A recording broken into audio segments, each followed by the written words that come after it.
따라합니다. 부름의 상을 위해 달려가라. 크게요. 다시 한번 부름의 상을 위해 달려가라.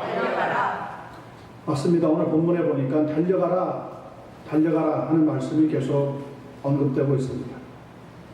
그런 의미에서 이 세상에서 가장 빠르게 그리고 가장 잘 달린 선수를 꼽으라고 할 때에 자메이카 출신의 우사인 볼트라고 하는 것은 의심할 나위가 없을 줄로 생각합니다. 금세기 최고의 선수라고 알려져 있습니다. 올림픽에서 그리고 세계 육사권 선수권 대회에서 수차례나 우승하면서 현재까지도 100m에서 9.63초라고 하는 세계 신기록을 갖고 있는 선수입니다. 그러니까 10m를 1초가 안 되는 시간에 달렸다는 얘기예요. 얼마나 빨리 잘 달리는 선수를 몰라요. 우사인 볼트라고 하는 선수는 달리는 것 하나 때문에 지난 10년 동안 엄청난 상금도 받았고 돈도 많이 벌었습니다. 그러나 1986년생인 우사인 볼트는 나이 30을 넘기면서 그 기량이 서서히 떨어지고 달리는 속도도 현저하게 약해졌습니다. 때로는 후배에게 밀리고 이제는 은퇴를 하고 말았습니다. 이사야서 40장 8절에 보면 그런 말씀이 있습니다. 풀은 마르고 꽃은 시드나 우리 하나님의 말씀은 영원히 서리라. 맞습니다. 아무리 뛰어난 선수도 아무리 잘 달리는 선수라고 하도 그 기량이 떨어지고 더 이상 속도를 내지 못할 때가 찾아옵니다. 아무리 아름다운 꽃도 시간이 흐르면 시들고 그 꽃잎이 떨어지게 되어집니다. 그러나 하나님의 말씀은 영원하다고 성경은 가르쳐주고 있습니다. 오늘 본문에서 우리에게 최고의 선물을 주신 그 영원한 부활에 대해서 우리가 어떻게 잘 가꾸고 또 잘 달릴 수 있는 삶으로 만들어 나가야 하는지 말씀을 나눌 때에 큰 도전과 은혜가 넘치고 또 채워지게 되기를 간절히 소원합니다. 자, 12절 말씀을 먼저 보겠습니다. 내가 이미 얻었다 함도 아니요 온전히 이루었다 함도 아니라 오직 내가 그리스도 예수께 잡힌 바 된 그것을 잡으려고 뭐하노라? 달려가노라. 여기서 보니까 오직 내가 그리스도 예수께 잡힌 바 된 그것이라고 했는데 그것은 그리스도의 죽음을 본받아서 부활의 권능에 참여하게 되는 것을 의미합니다. 저는 내가 그리스도 예수께 잡힌 바 된 그것이라고 하는 말이 참 제 눈길을 끌고 흥미를 가지게 되었습니다. 내가 그리스도 예수께 잡힌 바 된 그것이라고 하는 것은 능동태 미래형이 아니라 수동태 과거형으로 기록해 놓았습니다. Which Christ, Jesus took hold of me. 내가 그리스도를 붙잡은 것이 아니라 그리스도께서 나를 붙잡았다. 이런 의미가 우리에게 주어지고 있습니다. 우리가 아이들을 데리고 길을 건너든지 쇼핑몰에 갔을 때 아이들에게 뭐라고 얘기합니까? 얘들아, 아빠 손 꽉 잡아. 혹은 엄마 손 꽉 잡아. 그렇게 얘기를 해줍니다. 그러면 우리 아이들이 아빠, 엄마 손을 그 고사리 같은 손을 쫙 펴가지고 꽉 잡습니다. 그럴 때 아이들은 안심하는 거죠. 안전을 느끼는 거예요. 그러나 부모는 그렇게 잡고 있는 것만으로 안전하다고 생각하지 않습니다. 사방을 살피면서 그 손을 놓칠새가 꼭 붙잡고 아이들을 데리고 길을 건너기도 하고 쇼핑몰에 들어가기도 합니다. 그러면 아이들은 그 안에서 혹은 길을 건넌 뒤에 아빠나 엄마를 더 존경하고 좋아하게 되는 거죠. 사도 바울도 오늘 보니까 자기의 손이 그리스도 예수께 잡힌 바 되었다고 본문 12절에서 고백하고 있습니다. 좀 더 정확히 말하자면 그리스도께서 자기 손을 꽉 잡아 주셨다고 하는 의미를 가르쳐 줍니다.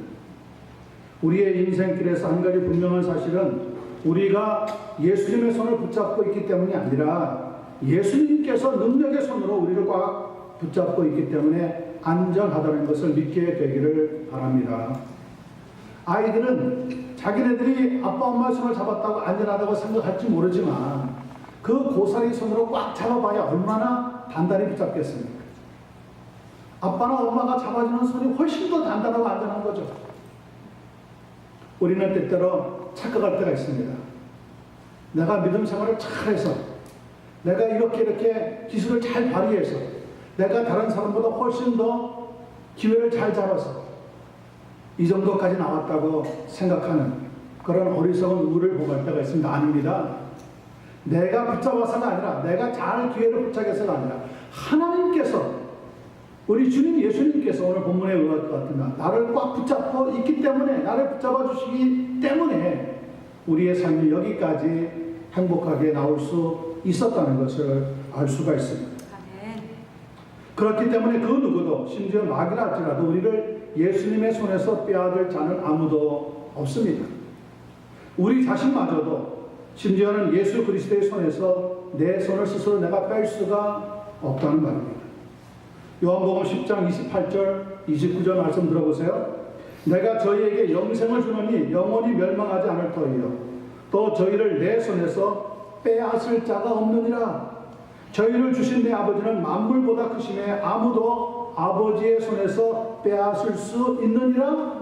없느니라. 아멘입니까? 아멘. 한번 예수님의 손에 붙잡힌 사람은 예수님께서 결코 내어놓지 않으신다고 약속하고 있습니다. 이것이 구원의 확신입니다, 여러분. 이 구원의 확신이 분명히 여러분이 가지고 계시다면 크게 한번 아멘 하시기 바랍니다. 그뿐이 아닙니다. 로마서 8장 38절 39절을 보면 성경은 이렇게 말씀하고 있습니다. 내가 확신하노니 사망이나 생명이나 천사들이나 권세자들이나 현재일이나 장래일이나 능력이나 높음이나 기쁨이나 다른 어떤 피조물이라도 우리 주 예수 그리스도 안에 있는 하나님의 사랑에서 끊을 수 있느니라? 없느니라. 그 누구도 예수님이 내 손 한번 딱 붙잡아 주시면 아무도 이 손을 빼내갈 자가 없다고 성경은 가르쳐주고 있습니다. 한편으로는 예수 그리스도께서 능력의 손길로 나를 붙잡고 계시고, 다른 한편으로는 하나님 아버지께서 그 큰 사랑으로 우리를 붙잡고 있기 때문에 우리는 이중으로 안전하고 또 안전하다는 거예요. 물론 인생에 아픔이 있습니다. 질병도 있습니다. 우리 권사님같이 사고를 만날 때도 있습니다. 그래서 우리가 눈물을 흘리기도 합니다. 그럴 때마다 저는 부탁드립니다. 예수 그리스도께서 나를 꽉 붙잡고 계시다는 것, 예수 그리스도께 붙잡힌 바 된 그것을 우리는 쫓아가고 있는 믿음의 삶이라는 것을 굳게 믿으시면서 용기를 낼 수 있는 한 분 한 분 되기를 이 시간 예수님의 이름으로 간절히 축원합니다. 두 번째 보겠습니다.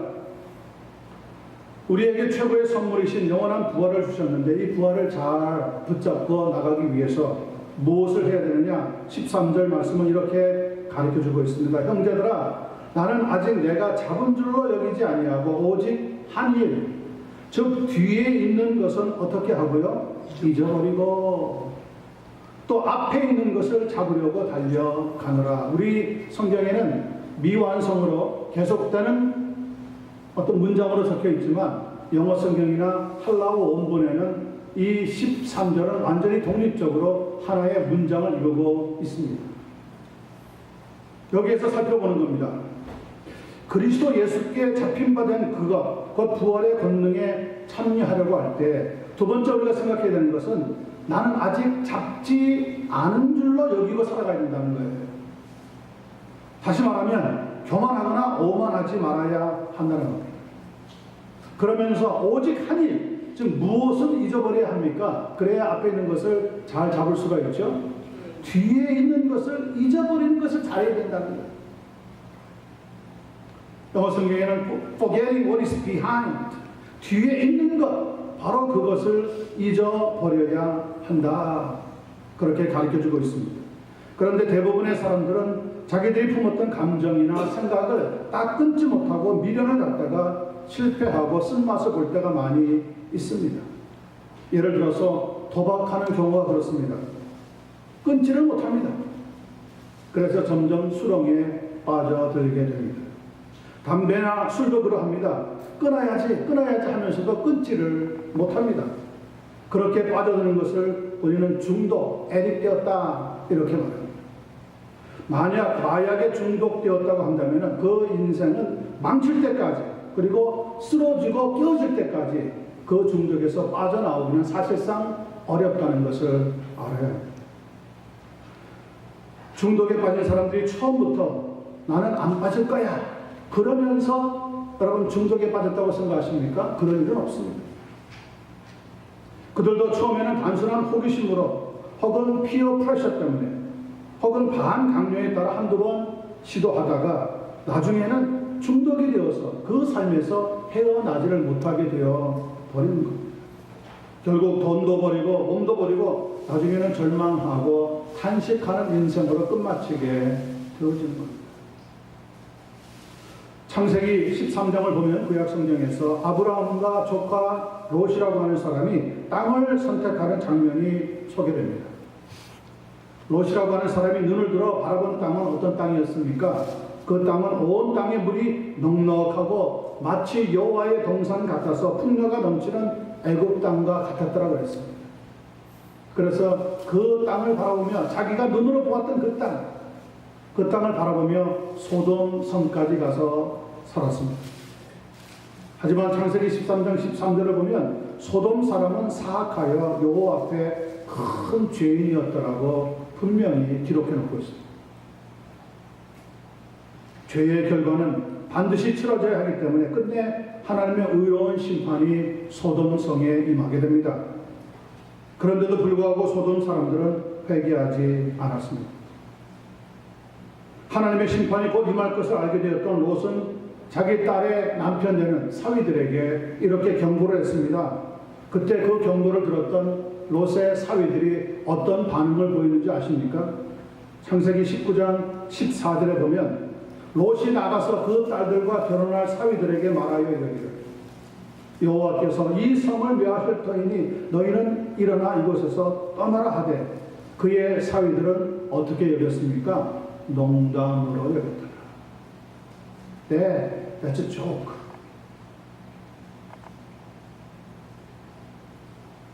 아니 세상에 어떤 장인이, 어떤 아버지가 사위에게 여러분 농담으로 이 세상이 멸망할 것이라고, 우리 이 멸망하는 성에서 빨리 빠져나가자고 이야기할 사람이 어디 있겠습니까?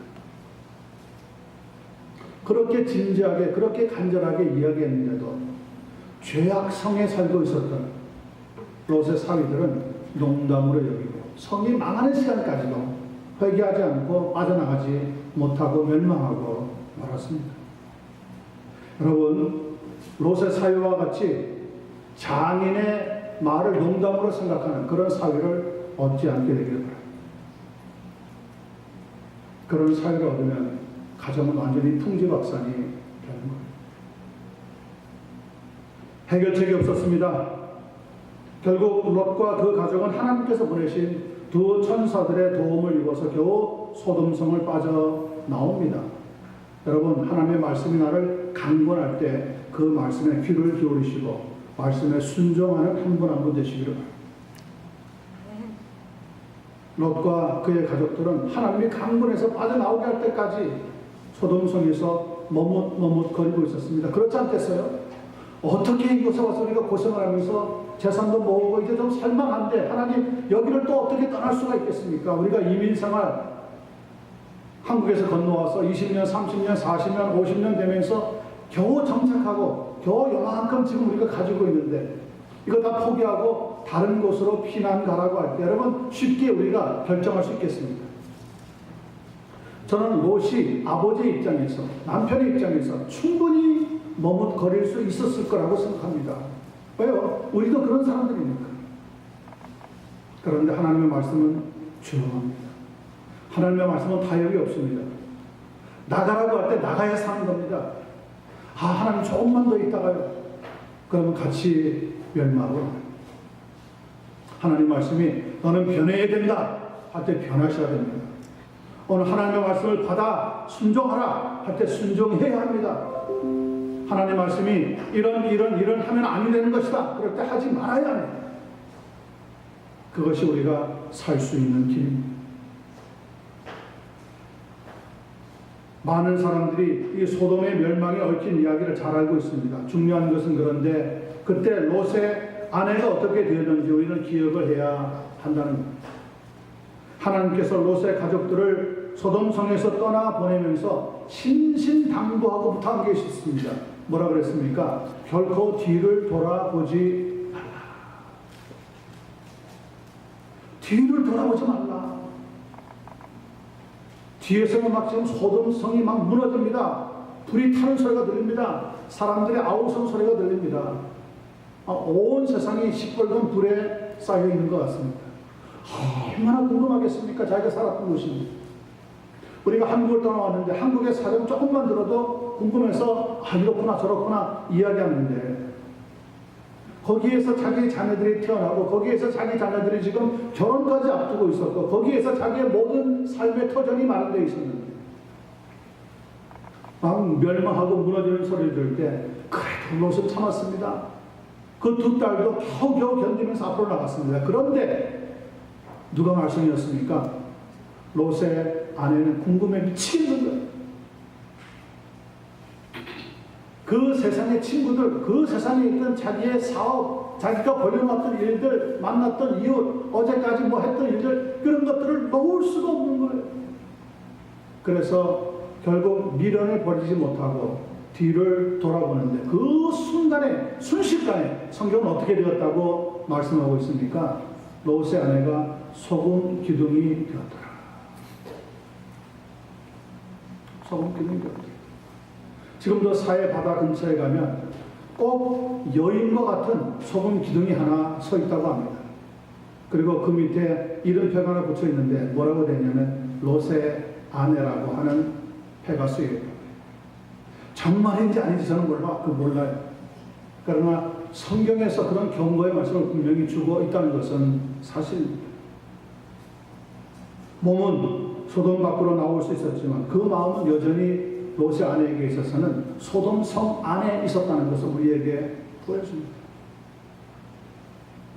누가복음 17장 32절을 보면 예수님께서 소돔성의 멸망을 이 세상의 마지막 심판과 연결시켜서 경고를 하시면서 듣는 사람들에게 이렇게 말씀해 주고 있습니다. 뭐라고 하셨습니까? 롯의 처를 기억하라. Remember Lot's wife. 무엇을 기억하라는 겁니까? 뒤를 돌아보다가 소금 기둥이 된 그 사실 잊어버리지 마라. 오늘도 우리가 부활의 본능에 참여하기 위해서는 뒤의 것을 어떻게 하라고요? 잊어버리라고 얘기합니다. 여러분, 우리가 믿고 있는 기독교는 과거 집착형이나 과거 안주형이 아닙니다. 기독교는 미래 지향적이고 미래 발전형입니다. 과거에 머물러 있으면 안 됩니다. 나이가 드시면 자꾸 이전 이야기, 옛날 이야기를 끄집어내야 됩니다. 그때가 괜히 좋은 거예요. 그때가 괜히 가고 싶은 거예요. 그때가 괜히 생각이 나는 거예요. 그러나 우리는 분명히 압니다. 결코 돌아갈 수 없다는 것입니다. 그러면 어떻게 해야 건전하게 살 수 있습니까? 그 돌아가려고 하는 미련을 끊어야 됩니다. 끊어야 됩니다. 어떤 분은 입만 열면 그럽니다. 내가 왕년에, 누구 왕년에 없었어요? 내가 왕년에 얼마나 잘 나갔는데, 내가 왕년에 그냥 뭐 한국 같으면 명동에서 쓸었는데, 뭘 쓸었어요? 네? 그런 과거 없는 사람이 누가 있어요? 그런 이야기를 신앙생활 하는데 건덕상에 있어서 하나도 도움이 되지 못한다는 거예요. 성도는 언제가 중요합니까? 지금이 중요합니다. 지금 내가 뭘 하겠냐는 거예요. 그리고 우리가 바라보고 있는 미래는 어떤 것을 향해서 우리가 달려가고 있느냐. 여기에 신앙의 초점이 되어 있습니다. 구약시대에는 롯의 가족을 구하기 위해서 하나님께서는 두 천사를 보내어 주셨다고 하지만 신약시대를 사는 우리에게는 이보다 훨씬 위대하신 구세주 예수 그리스도를 보내어 주신 것을 잊지 마시기를 부탁드립니다. 네. 예수 그리스도를 기억한다면 실망할 것도 낙심할 것도 없습니다. 우리를 사람다운 사람, 하나님의 백성다운 사람, 하나님의 자녀로서의 거듭나게 해주시기 위해서 이 땅에 오신 길이요 진리요 생명이 되시는 예수 그리스도가 우리와 함께 있다면, 그분과 함께 신앙의 여정을 함께 나간다면 우리는 뒤에 있는 것은 과감히 잊어버려야 신앙의 성장과 발전이 있을 수가 있습니다. 다시 한번 말씀을 드립니다.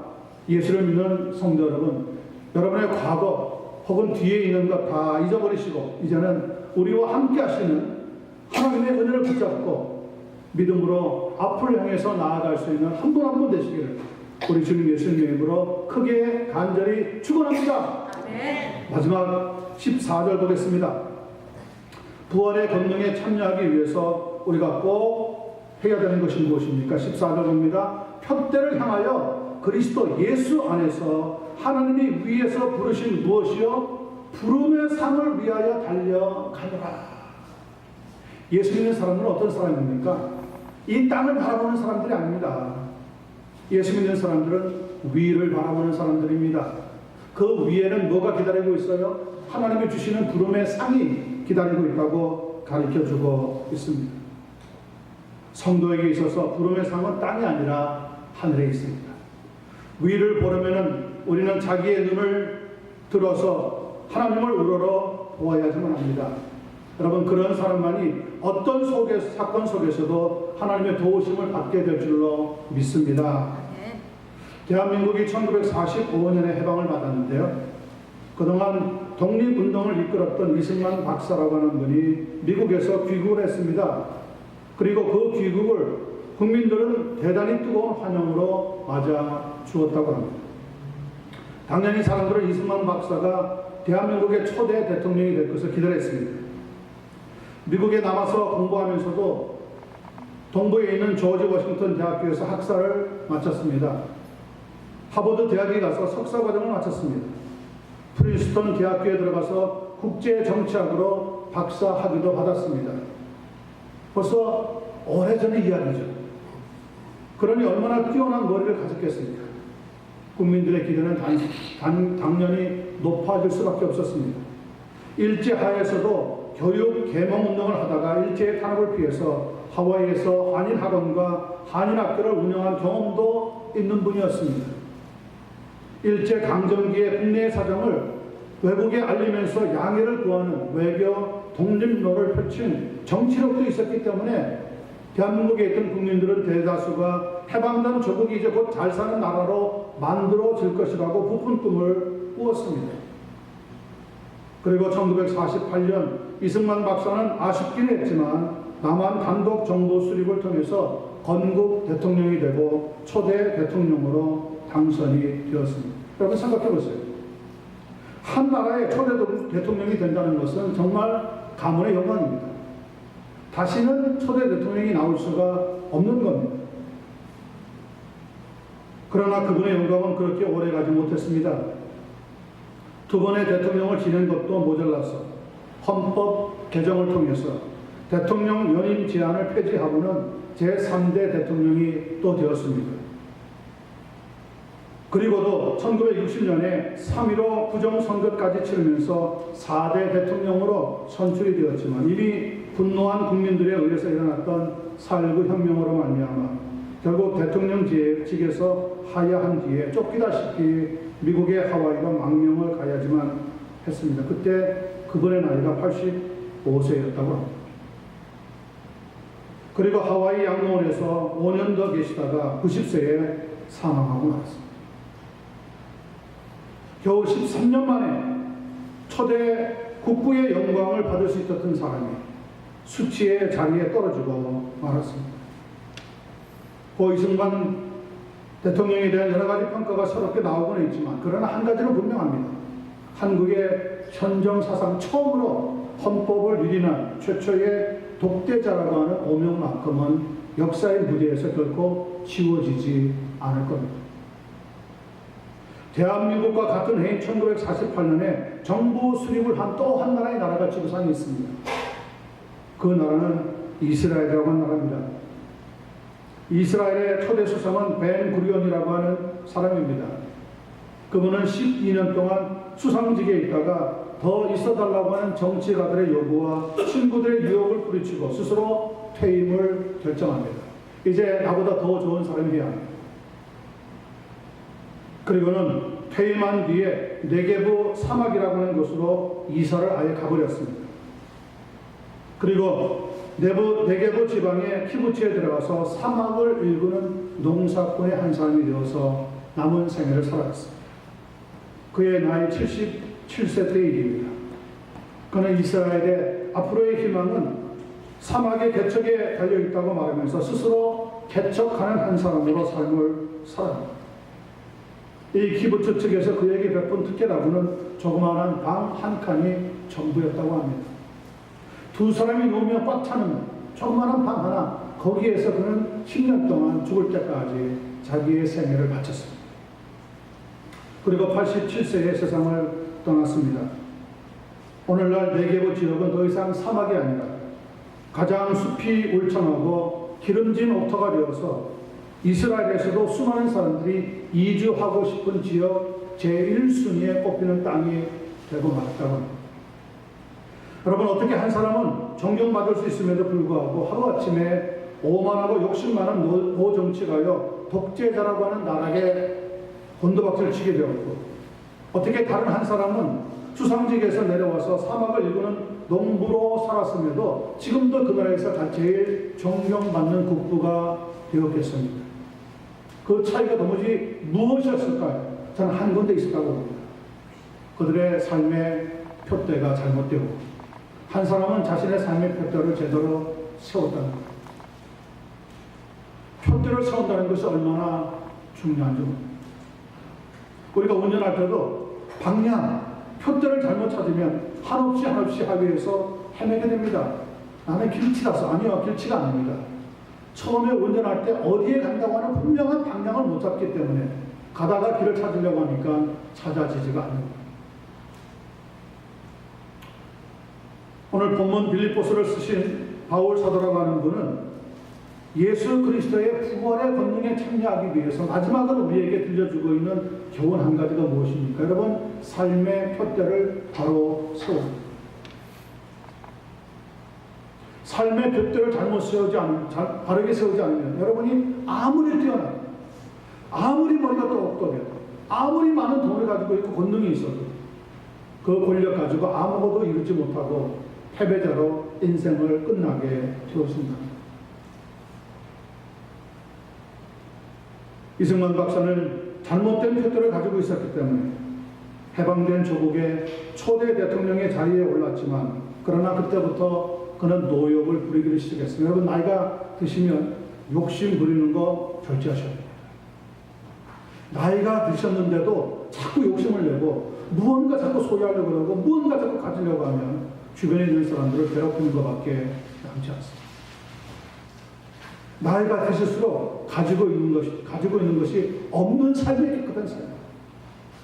사람이 왜 욕심을 부립니까? 가지고 있으면 자꾸 부리게 되어 있습니다. 그러나 한번 놓기 시작하면 깨끗한 삶을 영위해 나갈 수가 있습니다. 한국의 재벌들이 왜 문제를 일으킵니까? 일반 국민들이 볼 때는 어마어마한 돈을 가지고 있는데 거기에 만족하지 못해서 그래요. 욕심이 죄를 낳는 거예요. 그리고 죄가 장성하면 결국 그 죄가 들통나고 발생됐어요. 수치의 자리로 곤두박질 치게 되어져 버립니다. 대통령의 자리에서 국민을 섬기는 종이 아니라 3번, 4번 헌법을 바꿔서라도 그 자리를 지키려고 하는 욕심이 과했던 나머지 그는 국부의 자리를 결국 불명예스러운 자리를 만들어 버렸습니다. 반면에 어려운 나라를 생각하면서 초대 수상의 자리에 올랐지만 욕심을 부리지 않았던 벤구리온 그 전 수상은 어느 정도 시간이 흐르고 나서 스스로 그 수상의 자리에서 물러나서 더 어려운 사막에 들어가서 국민을 섬기는 종으로 삶을 살아갔던 겁니다. 표대라고 하는 것은 목표, 즉 고원이라고 하는 의미를 가지고 있습니다. 그리고 이 표대를 보려고 하면 그 눈이 땅이 아니라 위를 향하고 있어야 한다는 겁니다. 물론 사람마다 다양한 목표가 있을 수 있습니다. 그런데 오늘 본문 14절을 보니까 바울 사도라고 하는 사람은 예수 그리스도를 자신의 삶의 목표로 삼았다고 말씀하고 있습니다. 예수 안에서 하나님이 위에서 부르신 부름의 상을 위하여 나는 달려간다고 고백하고 있다고 하는 사실입니다. 바울 사도의 삶은 예수 그리스도 안에 있었지만 그의 믿음의 시야는 항상 위를 바라보고 있었다고 하는 이야기입니다. 우리가 자주 묵상하는 시편 중에 121편이 있습니다. 저도 참 좋아하는 말씀입니다. 내가 산을 향하여 눈을 들리라 나의 도움이 어디서 올꼬. 시편 기자는 땅을 내려다보지 않았다고 했습니다. 그는 산을 향하여 눈을 들었다고 했습니다. 땅이라고 하는 것은 때때로 기쁨도 즐거움도 맛볼 수 있지만 그러나 대부분의 시간 실망과 아픔을 맛볼 때가 더 많이 있습니다. 여러분, 참된 소망은 그런데 땅에서 올라오는 것이 아니라 위에서부터 우리에게 내려오는 것을 기억하시기를 바랍니다.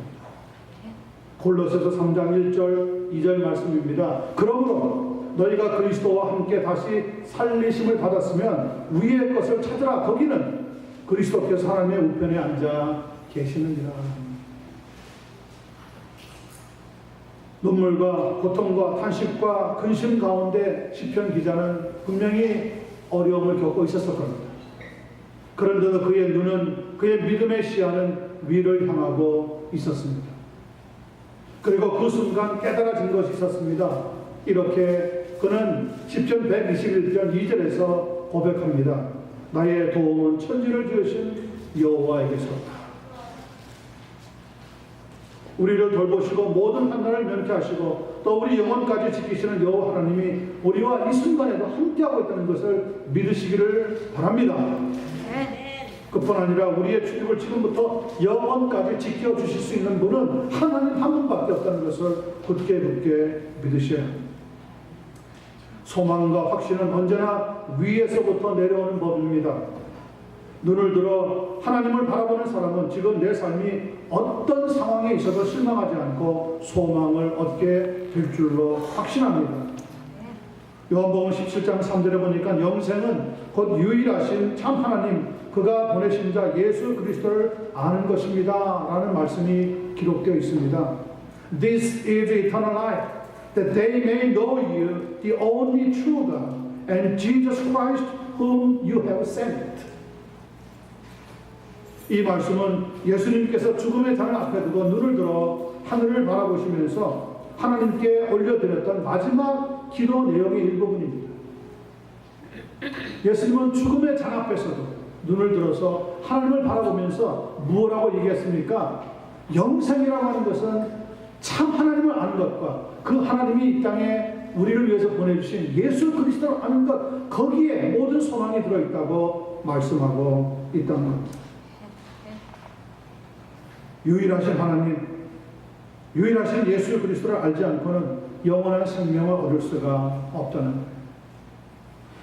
아무리 좋은 목표를 정하고 나가도 여러분 그 목표가 예수 그리스도 안에 있는 것이 아니라면 이 세상을 떠날 때 많은 후회와 실망을 하게 될 겁니다. 우리가 어떤 목표를 정하든지 이 세상을 떠날 때는 결국 다 내려놓고 가야 하기 때문에 그렇습니다. 서로 자기가 정한 목표가 이루어지지 않았다고 하더라도 그러나 여러분과 제가 예수 그리스도를 정말 믿고 그분과 함께 동행하는 삶을 살았다면 서로 우리의 목표가 이루어지지 않았다고 하더라도 우리는 영생이 있는 하나님의 나라에서 영원한 기쁨과 즐거움과 행복을 누리게 될 줄로 믿습니다. 진정한 표표는 어디에 있습니까? 예수 그리스도 안에 있습니다. 이 세상에 있는 것이 아닙니다. 땅에 있는 것이 아닙니다. 하늘에 있는 것입니다. 그리고 예수 그리스도 안에 하나님이 주신 부름의 상의 축복이 들어있다고 말씀하고 있습니다. 여러분, 제 말씀을 꼭 믿고 하나님의 말씀을 꼭 붙잡고 여러분의 인생을 끝까지 믿음으로 한번 달려볼 수 있게 되기를 바랍니다. 마지막 여러분과 저의 인생을 마칠 때 결코 우리는 후회하지 않는 삶을 얻게 될 줄로 믿습니다. 아직 10년 초도입니다. 예수 그리스도와 함께 나아갈 수 있는 그분을 내 삶의 좌표로 삼고 욕심 부리지 아니하고 하나님의 뜻 가운데 믿음으로 나가는 한 분 한 분 되실 때 하나님께서 우리에게 꼭 필요한 축복으로 꼭 필요한 용기와 힘으로 지혜로 함께하여 주시는 그런 귀한 삶이 되어지기를 예수님의 이름으로 간절히 축원합니다. 축원합니다. 기도하겠습니다.